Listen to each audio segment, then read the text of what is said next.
Salut Internet, c'est VHS et on se retrouve pour un nouvel épisode de VCA Vidéo Créative édition 3D dans Blender. Avant de commencer l'épisode, je vous rappelle de liker, commenter, partager et de cliquer sur la petite cloche. Si vous voulez m'encourager un petit peu plus, vous pouvez aussi donner sur Patreon. Sinon, vous pouvez toujours me rejoindre sur Twitch, YouTube, Facebook et Blue Sky. Les liens sont dans la description. Sur ce, place à l'épisode.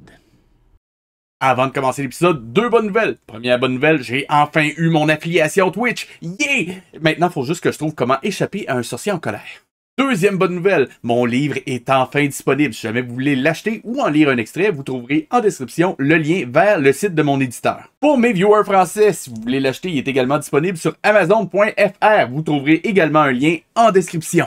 Lors du dernier épisode, il ne nous restait qu'à transformer notre géométrie temporaire en véritable bloc Lego. Rassurez-vous, le pire est derrière nous, il n'y aura pas de maths à faire aujourd'hui, je vous le promets. Sur ce, c'est parti! Tout d'abord, chaque scène que j'ai remise comporte une collection cachée. Si vous l'affichez, vous vous rendrez compte qu'elle contient tous les composants nécessaires à la création d'un bloc Lego. Pour remplacer ma géométrie temporaire, il n'y a rien de plus simple. Je peux glisser à l'intérieur de mon script n'importe quelle géométrie déjà présente dans ma scène et une fois que c'est fait, je n'ai qu'à remplacer la source d'une des géométries par ma nouvelle géométrie et voilà, ma nouvelle géométrie prend sa place.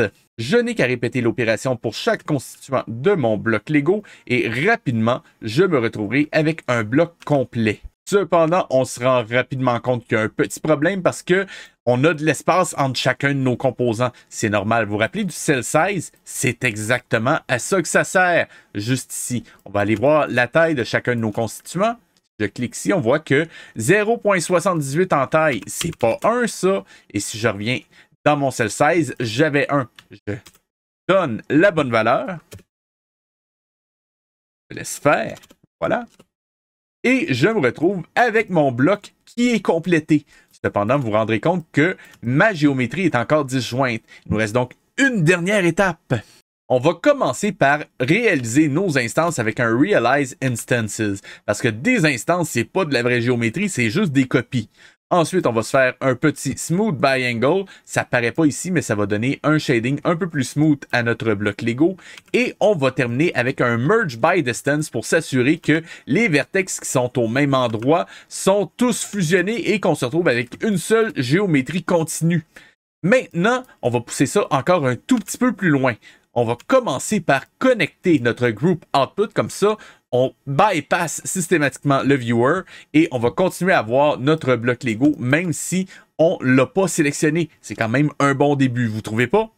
Ensuite, on va aller chercher notre Group Input et on va le placer au début de notre script pour aller chercher notre taille de bloc Lego en X et en Y. Comme ceci. Et comme ceci. De cette façon-là, j'y ai accès à partir de mon modificateur ici. Donc, si je mets 3 et 3, je me retrouve avec mon bloc Lego qui est de retour. La seule chose, c'est que ce serait bien de nommer ces inputs-là. On va donc aller dans notre menu N sur le côté, dans Group, et on peut changer nos valeurs par défaut, juste ici. Donc, on a Input, Input. Donc, celui-là, on va l'appeler X répétition.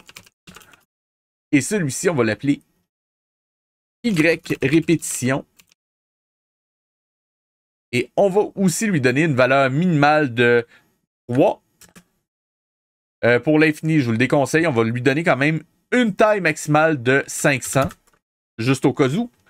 Et pour celui-ci, ce sera la même chose, une taille minimale de 3 et un maximum de 500. Et par défaut, on va le mettre à 3 pour chacun de mes deux inputs. Je peux donc me générer toutes les tailles de blocs Lego dont j'ai besoin pour un projet donné.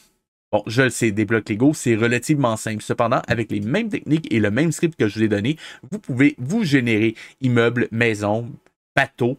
Sky is the limit. Voici à quoi pourrait ressembler votre script une fois terminé. Vous pouvez évidemment mettre la vidéo sur pause si vous avez besoin de le regarder de plus près ou télécharger le résultat. Le lien est comme toujours dans la description. Gardez cependant en tête que les Geometry Nodes sont en pleine évolution et qu'il est fort possible que les tutoriaux que vous allez suivre dans le futur ne vous donnent pas les résultats escomptés.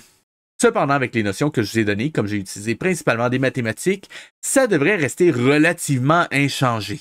C'est ce qui termine l'épisode de cette semaine. Si vous avez aimé, je vous rappelle de liker, commenter, partager, de cliquer sur la petite cloche. Et si vous voulez m'encourager un petit peu plus, vous pouvez aussi donner sur Patreon. Sinon, vous pouvez toujours me rejoindre sur Twitch, YouTube, Facebook et Blue Sky. Les liens sont dans la description. C'était VHS et je vous dis à la semaine prochaine.